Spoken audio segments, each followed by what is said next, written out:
Warahmatullahi wabarakatuh.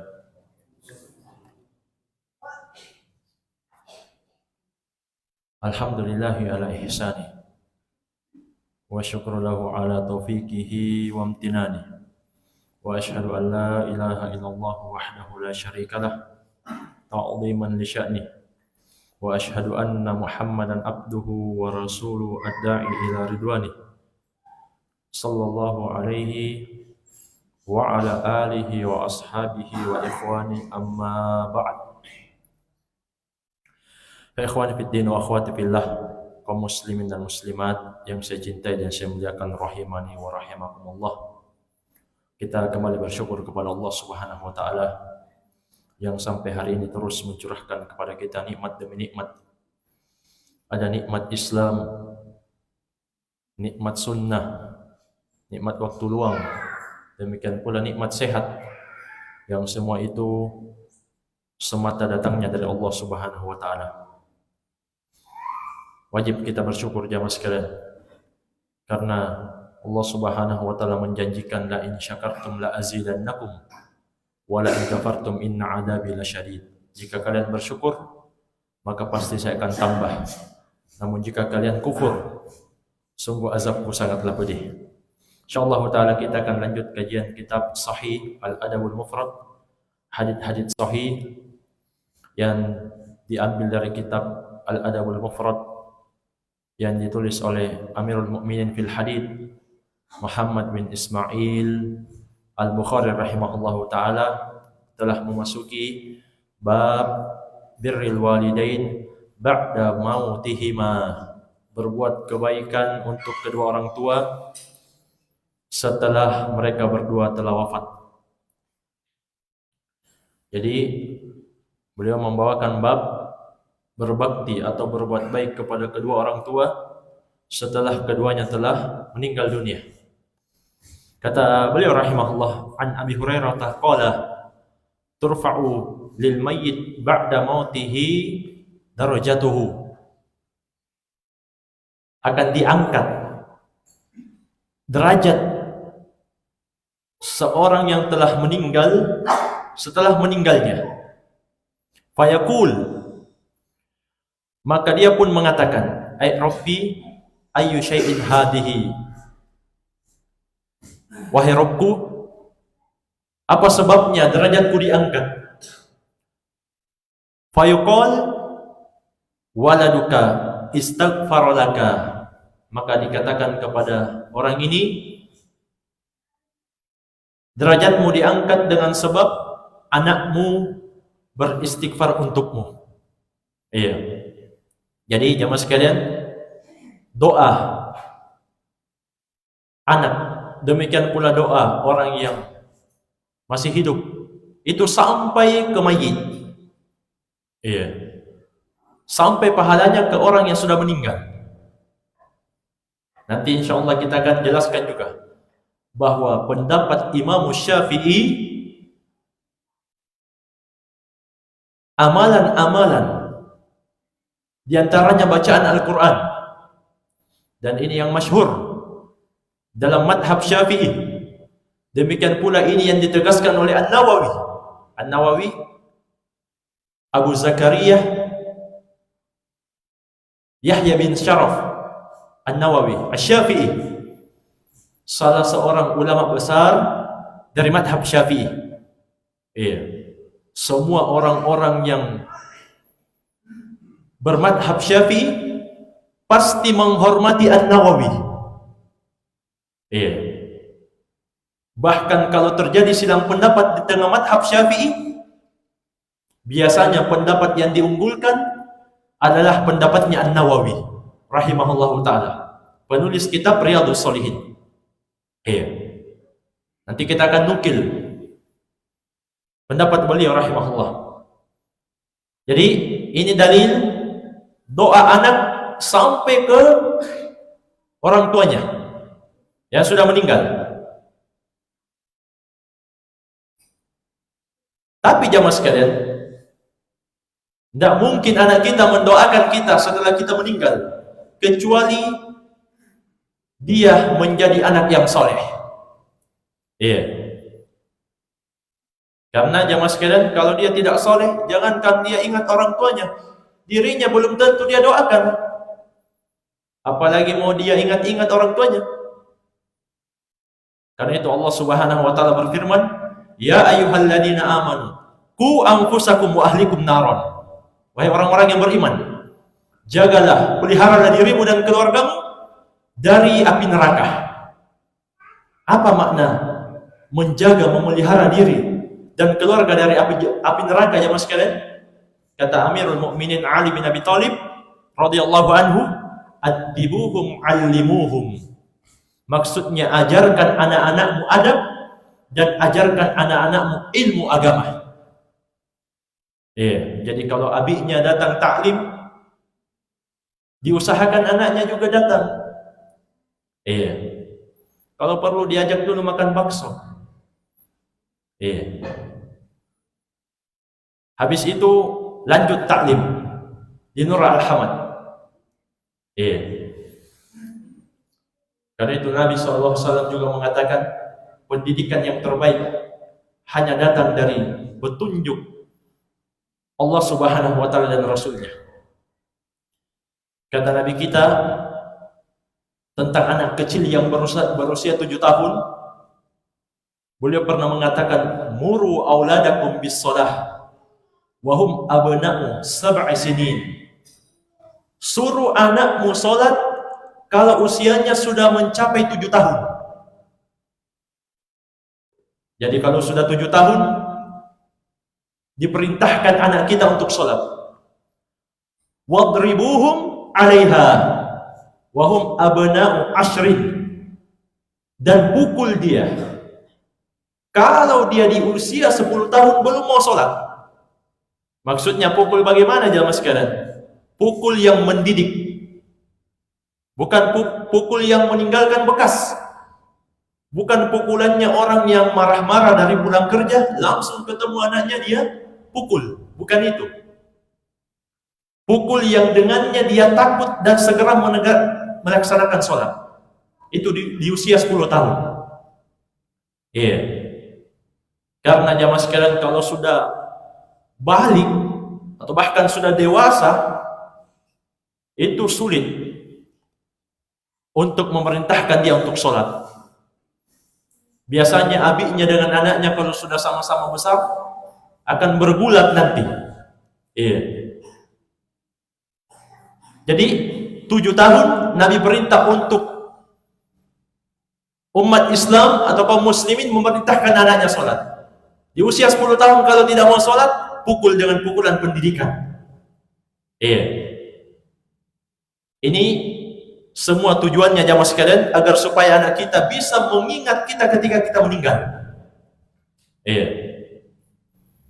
Kemudian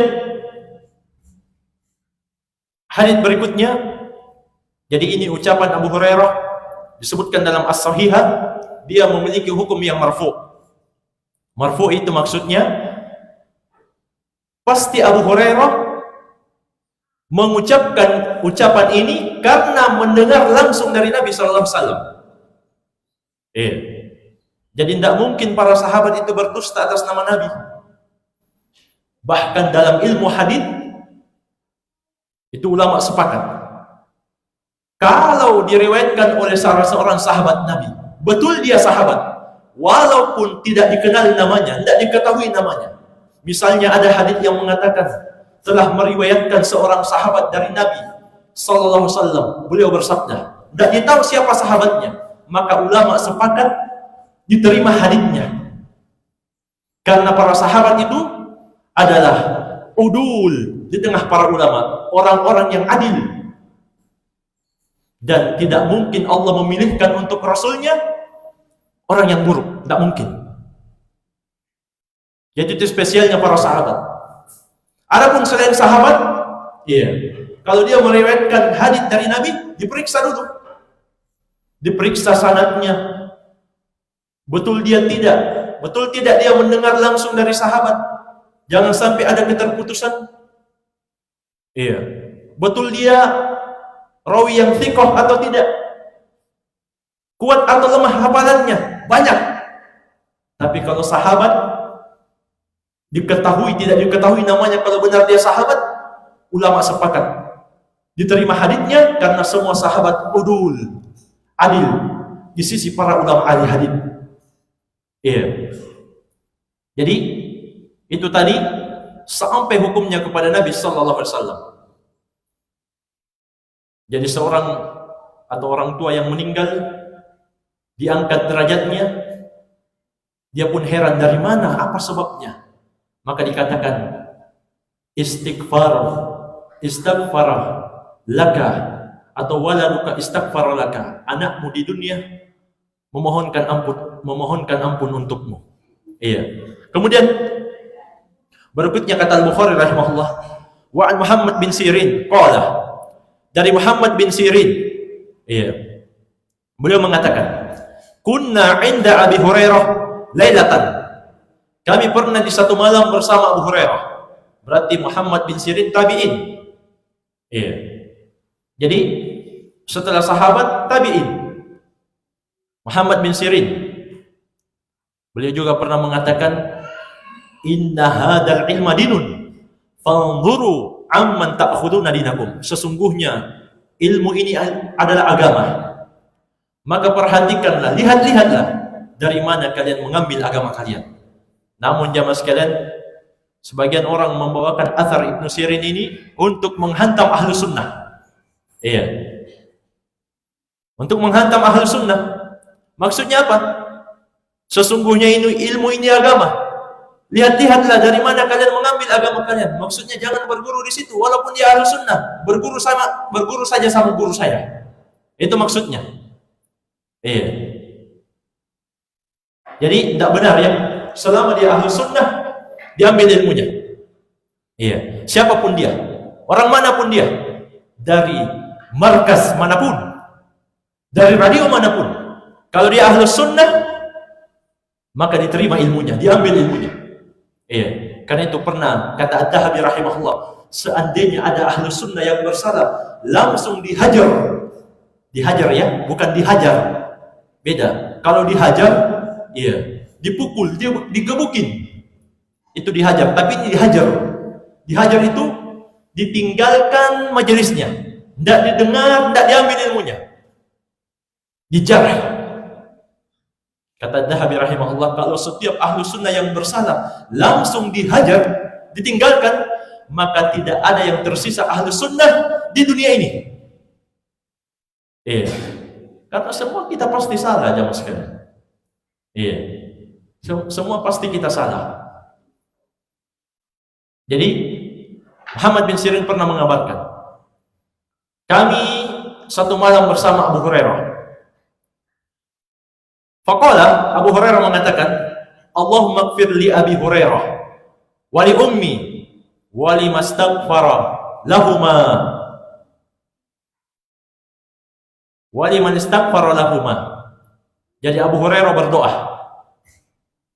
Jadi doanya sahabat itu sangat diharapkan dikabulkan, karena sahabat adalah wali Allah Subhanahu wa taala. Jadi kata Abu Hurairah, ya Allah, ampunilah Abu Hurairah, ampunilah ibunya, dan ampunilah orang-orang yang beristighfar untuk Abu Hurairah dan ibunya. Qala Muhammad, maka berkatalah Muhammad bin Sirin, fanahnu nastaghfiru lahuma hatta nadkhula fi da'wati Abu Hurairah. Maka saat itu kami pun memohonkan ampun untuk Abu Hurairah dan ibunya agar supaya kami masuk dalam doa Abu Hurairah. Jadi jamaah sekalian, Abu Hurairah radhiyallahu anhu pernah berdoa, ya Allah, maafkanlah Abu Hurairah, ampunilah ibunya, dan ampunilah orang-orang yang beristighfar untuk Abu Hurairah dan ibunya. Orang-orang Syiah tidak mungkin masuk di sini. Iya, karena Syiah musuh Abu Hurairah, tidak mungkin masuk, dan musuh kaum muslimin itu Syiah. Iya. Jadi ulama juga menjelaskan di sini terdapat pelajaran penting, semangatnya Abu Hurairah untuk mendoakan dirinya, ibunya, dan kaum muslimin. Iya. Jadi kalau kita doakan, ya Allah, ampunilah Abu Hurairah, ampunilah ibunya, maka kita akan masuk dalam doa Abu Hurairah. Karena Abu Hurairah juga mengatakan, waliman istaghfara lahumah, maafkan juga ya Allah bagi orang-orang yang memohonkan ampun untuk Abu Hurairah dan ibunya. Maka Muhammad bin Sirin pun ikut berdoa. Karena itu, dalam khutbah Jumat pernah ditanyakan ke Syekh Shalih Al-Fauzan hafizahullah, ya Syekh, ada orang yang mendoakan kaum muslimin di khutbah yang kedua, apa hukumnya? Ini bisa didapatkan di medsos beliau, di video beliau, bisa didapat. Beliau mengatakan, dia mau mendoakan di khutbah pertama, dia mau doakan kaum muslimin di khutbah yang kedua, itu semua disyariatkan. Bahkan kata beliau, itu termasuk rukun. Termasuk rukun khutbah, memohonkan ampun untuk kaum muslimin. Allahumma ighfir lil muslimina wal muslimat wal mu'minina wal mu'minat al ahya'i minhum wal amwat. Itu disyariatkan untuk khatib. Bahkan Syekh Shalih Al-Fauzan menganggap itu rukun. Jadi jangan terlalu keras ya. Sebagian orang mentang-mentang baru turun dari pondok, khutbah pertama langsung, khutbah kedua langsung juga ditutup, tidak ada doa. Tidak ada doa. Ini tidak boleh dia terlalu keras dalam hal ini. Itu disyariatkan. Bahkan Syekh Muhammad Al-Imam, ulama Yaman, yang belajar di Makbar, pasti tahu Syekh Muhammad Al-Imam hafizahullah. Beliau katakan dalam media sosial beliau katakan, hendaklah semua khatib di khutbah Jumat mereka untuk mendoakan kaum muslimin yang tertindas hari ini di Palestina, untuk mendoakan laknat dan kehancuran untuk kaum Yahudi. Itu kata Syekh Muhammad Al-Imam hafizahullah ta'ala, ulama besar negeri Yaman. Hafizahullah ta'ala. Jadi di khutbah Jumat seseorang dianjurkan untuk mendoakan kaum muslimin yang tertindas, atau kata beliau, hendaklah dia sisipkan doa di khutbah Jumatnya untuk kaum muslimin yang sedang ditindas hari ini di Palestina. Allahumma ansur ikhwanana al-muslimin wal mujahidin wal mustad'afin fi Palestin. Ya Allah, tolonglah, bantulah kaum muslimin, demikian pula para mujahidin, demikian pula orang-orang yang lemah. Tolong mereka ya Allah di Palestina, tolong mereka. Wa dammiril a'da'ad-din, dan hancurkan musuh-musuh agama. Wa dammiril yahud, hancurkanlah Yahudi sehancur-hancurnya. Itu sisipkan untuk mereka di khutbah Jumat kita. Ini menunjukkan kecintaan yang hakiki satu muslim kepada muslim yang lain. Kata Nabi sallallahu alaihi wasallam, al-muslim lil muslim kal bunyan yashuddu ba'dhum ba'dha yashuddu ba'dhuhu ba'dhan. Satu muslim dengan muslim yang lain seperti sebuah bangunan, yang satunya saling menguatkan yang lainnya. Kemudian beliau rekatkan jari jemarinya seperti ini, muslim saling menguatkan. Kemudian kata Al-Bukhari rahimahullah, wa an Abi Hurairah anna Rasulullah sallallahu alaihi wasallam qala, dari sahabat Abu Hurairah, Rasulullah sallallahu alaihi wasallam pernah bersabda, idza matal abdu inqata'a anhu amaluhu illa min thalathin. Kalau seorang hamba sudah meninggal, terputus semua amal kebaikannya kecuali 3. Sedekatin jariyatin, Yang pertama yang tidak akan pernah putus, sedekah jariah. Seperti apa? Seperti sedekah wakaf. Wakaf tempat, wakaf tanah untuk pondok pesantren, demikian pula untuk masjid yang terus dimanfaatkan. Ini sedekah jariah, sedekah yang terus mengalir pahalanya. Iya. Demikian pula wakaf air sumur atau air minum yang bisa dikonsumsi terus. Iya. Ini juga sedekah jariah, tidak terputus. Ini yang pertama. Au ilmin yuntafa'u bihi. Demikian pula ilmu yang dimanfaatkan. Iya. Maksudnya dia menjadi sebab tersebarnya ilmu agama sehingga orang mendapatkan hidayah dan mengamalkan ilmu itu, dia pula mendapatkan pahalanya. Kemudian yang ketiga, awaladin salih yad'u lah. Anak soleh yang selalu mendoakan dia. Ini tidak terputus juga. Iya. Karena itu jamaah sekalian, anak soleh itu termasuk usaha orang tuanya. Iya. Termasuk usaha orang tuanya. Karena itu Imam Syafi'i rahimahullah berdalilkan dengan firman Allah Subhanahu wa taala, wa alaysa lil insani illa ma sa'a, dalam surah An-Najm di ayat yang ke-39. Seseorang tidak akan mendapatkan balasan amalannya kecuali apa yang dia usahakan. Iya, kata Imam Ibnu Katsir dalam tafsir beliau. Jadi Ibnu Katsir ini ulama ahli tafsir dari madhab Syafi'i. Istanbata Syafi'i rahimahullah, wa man ittaba'ahu anna al-qira'ata la yasilu ihda'u thawabiha ilal mauta. Imam Syafi'i berdalil dengan ayat ini bahwa menghadiahkan bacaan Al-Quran untuk orang yang sudah meninggal tidak sampai pahalanya. Silakan baca tafsir Ibnu Katsir dalam surah An-Najm di ayat yang ke-39. Ini pendapat Asy-Syafi'i. Bukan pendapat Wahabi ya. Beda. Kalau pendapat Wahabi, Syekh bin Baz rahimahullah apa katanya? Memang ada silang pendapat di tengah ulama. Bacaan Quran untuk orang yang meninggal sampai atau tidak, memang ada silang pendapat. Iya, ini ulama Wahabi yang mereka selalu juluki Wahabi. Syekh Ibnu Baz atau Abdul Aziz bin Baz rahimahullah taala, mufti Al-Haramain ketika itu. Iya. Memang beliau akui ada silang pendapat. Tapi kata beliau, hendaklah yang kita yakini sampai pahalanya itu yang ada dalilnya. Harus yang ada dalilnya.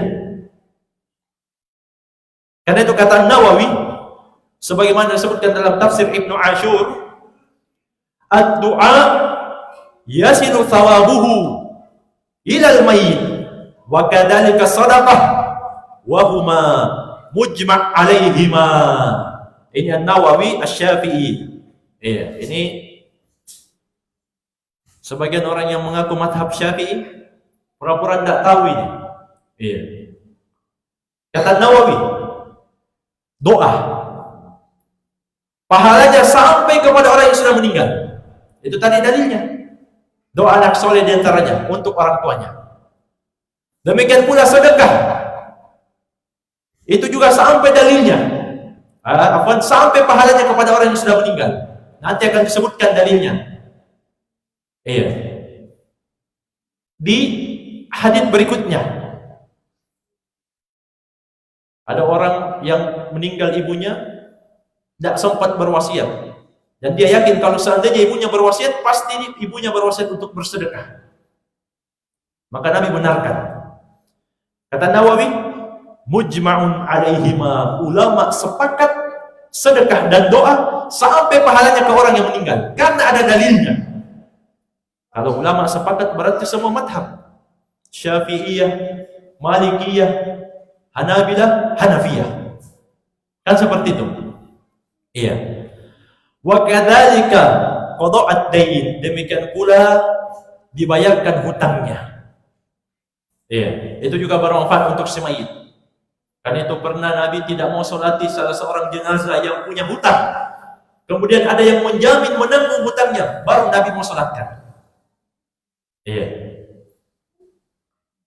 Kemudian kata Ibnu Ashur, wal masyhur min madhhab Syafi'i, dan yang terkenal, yang dipegang, yang dianggap di madhab Syafi'i, anna qira'atul Qur'an wa ihda'u thawabaha atau wa ihda'a thawabiha lil mayyit la yasiluhu thawabuha, bahwa bacaan Al-Qur'an demikian pula menghadiahkan pahalanya untuk orang yang sudah meninggal tidak sampai pahalanya. Ini madhab Syafi'i.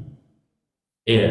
Namun kata Syekh Ibnu Baz, kita tidak ingkari, memang ada sebagian ulama yang mengatakan sampai dengan kias. Kias.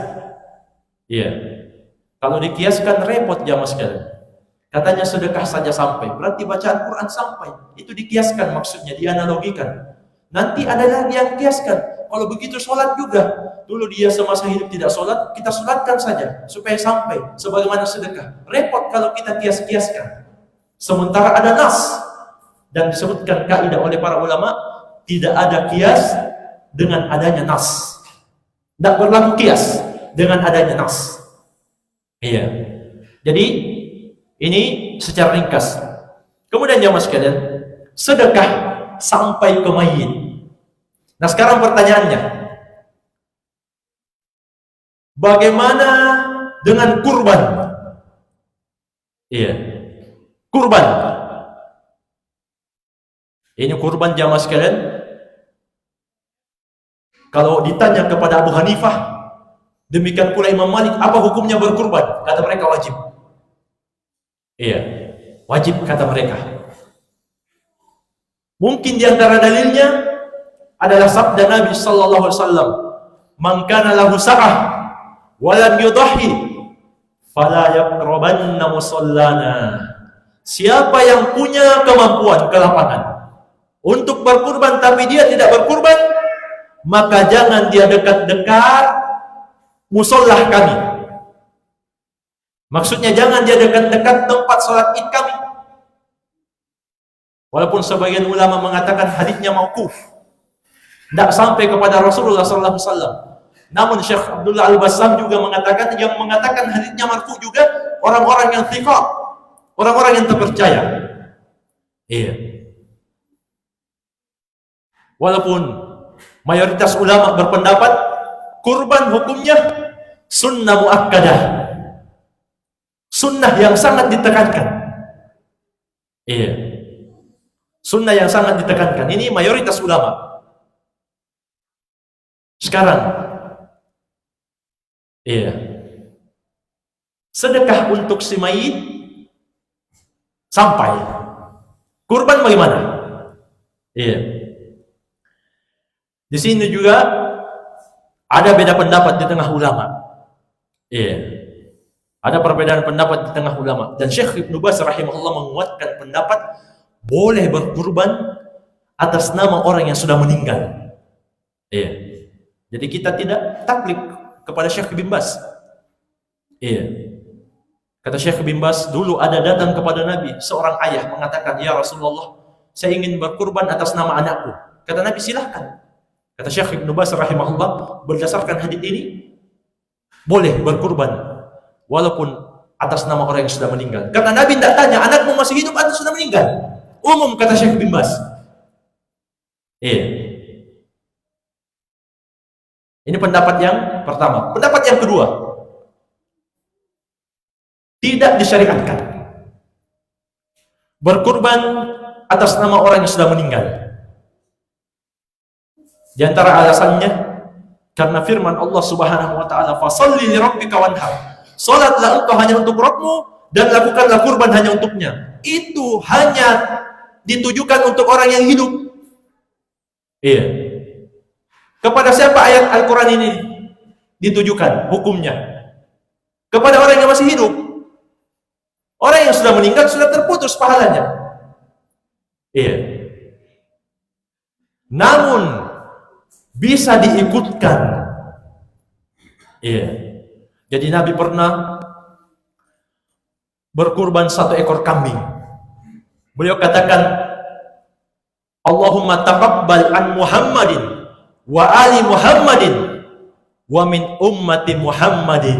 Ya Allah, terimalah kurban ini dari Muhammad, dari keluarganya Muhammad, dan dari umatnya Muhammad. 1 ekor kambing, jamaah sekalian. Rasulullah ikutkan kita semua, yang hidup maupun yang mati, di antara umatnya. Iya. Jadi boleh diikutkan atas nama yang hidup, tapi niatnya diikutkan orang yang sudah meninggal. Namun kita juga tidak ingkari adanya perbedaan pendapat. Namun jamaah sekalian, boleh kita jelaskan ini pendapat yang lebih dekat dengan kebenaran. Itu boleh, dibolehkan oleh para ulama. Iya. Jangan seperti sebagian orang mentang-mentang belajar fikih madhab. Iya. Apa yang dia bilang? Kan ada ulama juga yang berpendapat begitu. Iya. Jangan terlalu keras. Iya. Ini biasanya setelah salah berguru, kaget dia. Mentang-mentang belajar madhab.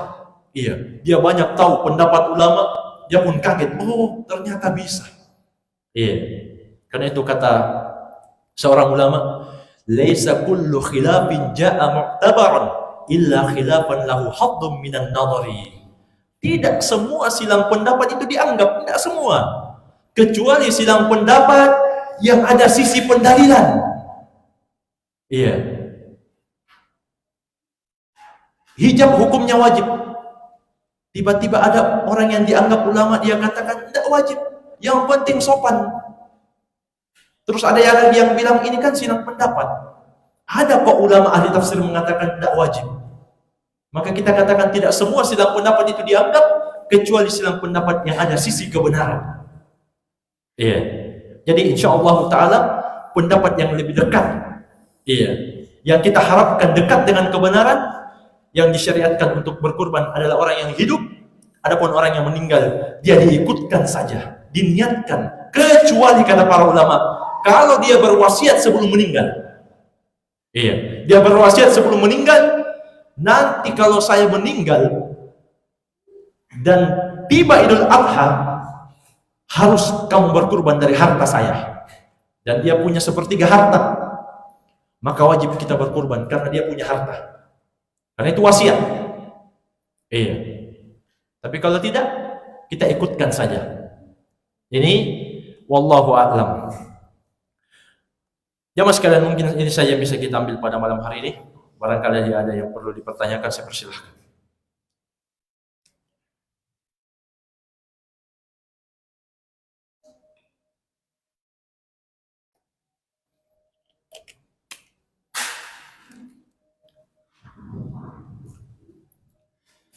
Kalau tidak ada pertanyaan, berarti sudah pintar. Alhamdulillah. Iya. Saya tidak ada hadiah. Kalau ada hadiah, Ustaz yang bertanya.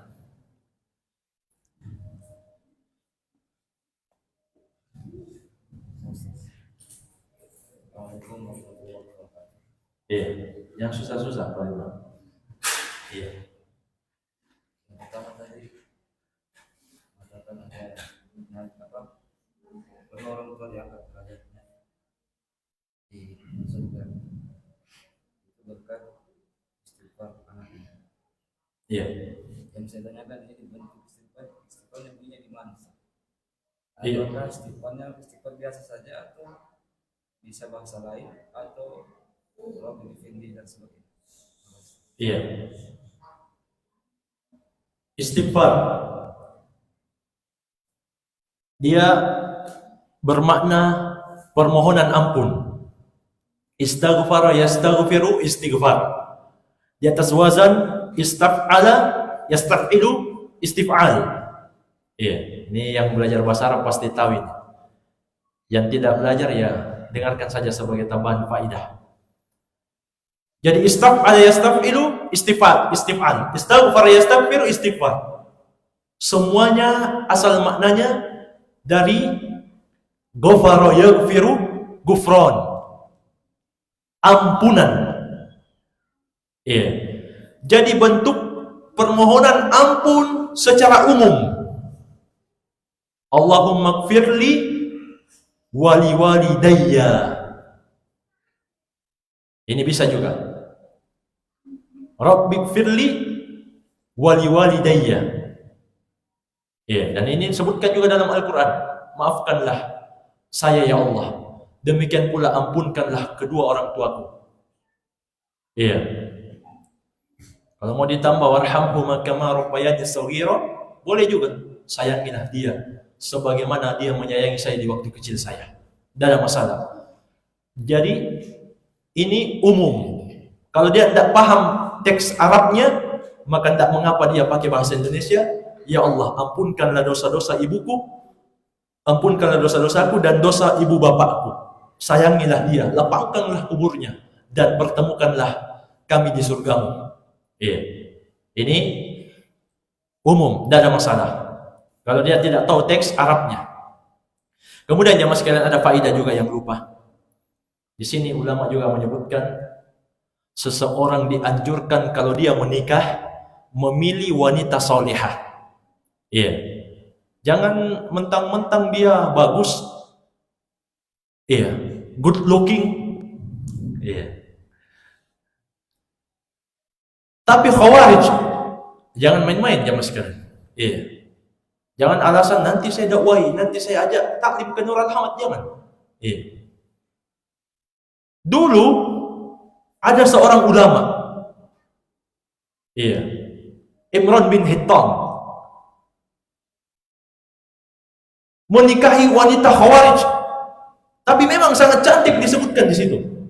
Tapi kawan-kawannya sudah nasihati, sudah ingatkan dia, jangan nikah dengan dia. Iya. Tapi kata Imran bin Hittan ini, gampang lah, nanti saya nasihati. Nanti saya akan ajak dia kepada kebenaran. Akhirnya jamaah sekalian, dalam kisah itu, dalam cerita tersebut, kisah tersebut, disebutkan bahwa terbalik, Imran bin Hittan yang ditarik menjadi khawarij. Bahkan dia memuji pembunuh Ali bin Abi Thalib, memuji pembunuhnya. Sahabat yang mulia Ali bin Abi Thalib radhiyallahu anhu. Karena itu Nabi mengatakan tungkahul mar'a li arba'. Wanita itu biasanya dinikahi karena 4. Kata Nawawi maksudnya jangan mau 4-4-nya. Bukan maksudnya kita cari yang 4 ini, bukan. Maksudnya kalau kita periksa maksudnya orang nikah tidak lepas dari 4 ini. Cantik, keturunan, harta, walidiniha, dan karena agama. Ya, silahkan tanya. Orang yang menikah tidak akan lepas dari 4 tujuan ini. Kalau bukan cantiknya, keturunannya.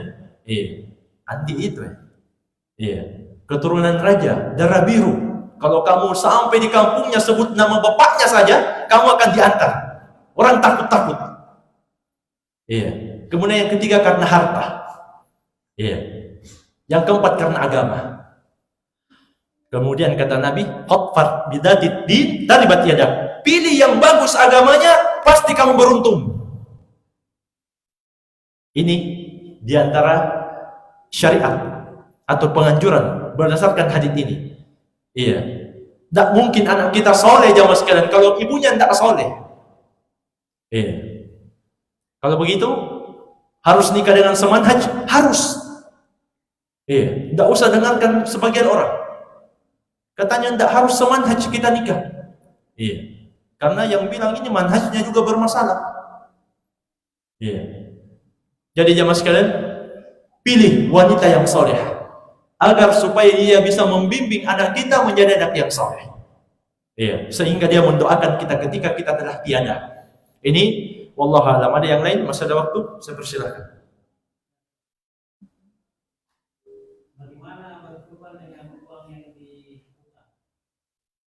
Bagaimana berkurban dengan uang yang dipinjam? Jemaah sekalian, ini pernah ditanyakan ke Syekh Ibnu Baz kalau seingat saya. Demikian pula disampaikan oleh Syekhul Islam Ibnu Taimiyah rahimahullah taala. Seandainya dia berhutang untuk berkurban, tapi dia yakin mampu membayarnya, Iya. Dan orang yang memberikan piutang tadi, orangnya samha, dermawan, tidak suka menekan, memaklumi kita. Iya, misalnya kita pinjam duit 15 juta. Iya. Tidak apa-apa, pinjam 15 juta. Nanti kamu bisa kredit cicil-cicil sedikit, tidak ada bunganya. Karena kamu kan saya dengar mau kurban. Tapi kita yakin bisa bayar tiap bulan. Maka para ulama tetap menganjurkan. Iya. Kecuali kalau dia tidak bisa bayar. Iya.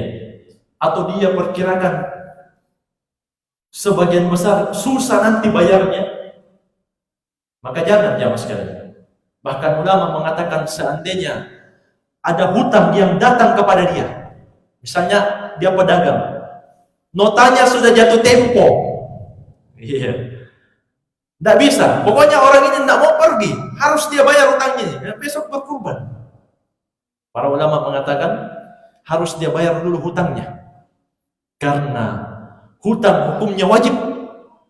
Sementara kurban, pendapat yang dipegang mayoritas ulama, kebanyakan ulama hukumnya sunnah. Tidak sampai wajib. Iya. Jadi intinya itu. Kalau dia yakin bisa lunasi hutangnya, maka tetap dia dianjurkan untuk berkurban. Iya. Kalau dia yakin, dan insyaallah taala, iya. Wa may yattaqillaha yaj'al lahu makhraja wa yarzuqhu min haitsu la yahtasib. Allah Subhanahu wa taala berjanji, siapa yang bertakwa kepada Allah, Allah Subhanahu wa taala akan menjadikan urusannya, menjadikan jalan keluar untuk urusannya, dan Allah akan berikan dia rezeki dari arah yang dia tidak sangka-sangka. Iya. Ini kalau dia mampu, dia bayar. Wallahu a'lam. Iya. Masih ada waktu?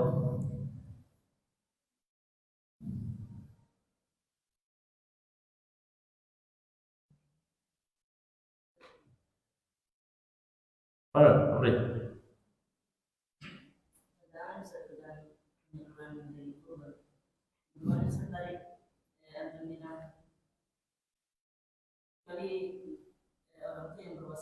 Iya. Iya. Kecuali orang tua yang berwasiat. Bisa. Jadi kalau ada orang tua yang dia punya harta, jadi dia punya peninggalan, setelah dilunasi hutangnya, dipakai uangnya untuk biaya pemakamannya, hutangnya selesai semua, dia masih punya sepertiga harta. Selain harta yang akan dibagi kepada ahli waris. Kemudian dia berwasiat. Iya, nanti kalau saya meninggal karena Idul Adha sudah dekat, tolong kurbankan atas nama saya. Makanya wasiat wajib karena dia punya harta. Iya. Seandainya pun orang tua tidak punya harta, jamaah sekalian.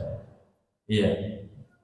Namun dia berwasiat, "Nak, kalau kamu bisa, kamu kurban atas namaku." Tapi dia tidak punya harta. Maka ulama menjelaskan anaknya tetap dianjurkan, disunnahkan untuk berbakti kepada ibunya atau bapaknya atau orang tuanya. Tetap dia dianjurkan untuk berkurban atas namanya walaupun pakai uang pribadinya. Karena dia sudah berwasiat. Iya. Dan itu dari bentuk birrul walidain. Berbakti kepada kedua orang tua. Iya. Jadi begitu, wallahu a'lam.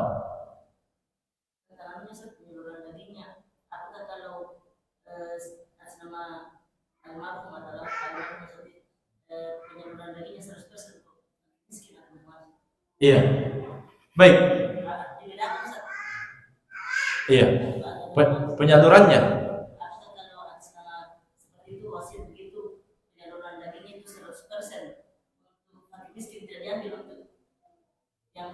Iya. Baik. Jamaah sekalian. Iya. Jadi kalau kita baca Bulughul Maram, buku-buku atau fikih tentang udhiyah, para ulama itu biasanya memasukkan hadits Ibnu Abbas. Ibnu Abbas mengatakan iya. Dan tentunya beliau dapat dari Rasulullah SAW. Sepertiga itu untuk yang berkurban, sepertiga untuk fakir miskin, dan sepertiga untuk dihadiahkan. Jadi ini umum. Udhiyah, kurban, baik yang berwasiat maupun yang berkurban yang masih hidup, maka dagingnya dibagi 3. Sepertiga untuk yang berkurban, tetap yang berkurban dapat. Demikian pula sepertiga untuk fakir miskin, dan sepertiga untuk dihadiahkan kepada kerabat atau tetangga dekat, walaupun dia kaya. Iya. Ini pembagiannya. Sepertiga, sepertiga, sepertiga. Iya. Pembagiannya boleh dalam bentuk mentah, boleh juga dalam bentuk yang sudah masak. Iya. Misalnya habis sholat isya ini ada yang panggil kita, ayo kita makan di rumah. Iya. Saya tadi habis nyembeli 1 ekor sapi. Ya, saya sudah salurkan ke fakir miskin, sudah saya simpan juga di kulkas, dan saya punya yang lebihnya untuk dihadiahkan. Tinggal kita makan. Nah, kita ajak jamaah Nur Al-Hamad. Iya. Ini boleh. Di antara tujuannya apa jemaah sekalian? Syariat menganjurkan kita untuk memberikan walaupun dia orang kaya, supaya menjadikan kita lebih rekat, lebih kuat, lebih dekat. Sekaligus pelajaran untuk dia. Jangan sampai dia tidak berkurban. Iya, maka kita singgung-singgung dia. Ayo datang makan di rumah. Iya. Jadi sepertiga untuk yang berkurban, sepertiga untuk fakir miskin, dan sepertiga untuk yang tetangga atau kawan atau sahabat yang dihadiahkan. Iya. Jamaah sekalian, mungkin saya yang bisa kita ambil.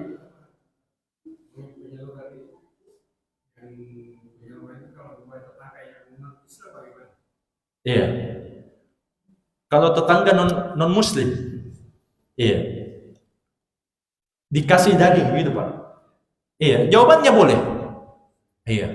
Berbuat baik kepada non muslim, apalagi dia sangat diharapkan kebaikannya, dalam artian misalnya dia itu sedikit-sedikit sudah mau dengar tentang Islam. Iya. Atau mungkin dia orang yang keras terhadap Islam. Kita yakin kalau kita kasih daging ini, dia lumayan bisa lembut, bisa tersentuh hatinya. Maka kita dianjurkan. Iya, dianjurkan. Jadi tidak ada masalah memberi hadiah non muslim di hari kurban maupun selain itu. Boleh. Bahkan Nabi pernah diajak oleh wanita Yahudi makan kambing bersama sahabat. Tapi naudzubillah, kambingnya diberi racun. Iya. Ketika itu sahabat langsung meninggal, dan Nabi masih dilindungi oleh Allah Subhanahu wa taala. Iya. Tapi pembahasannya Nabi tetap menerima hadiah paha kambing itu yang diracuni. Iya.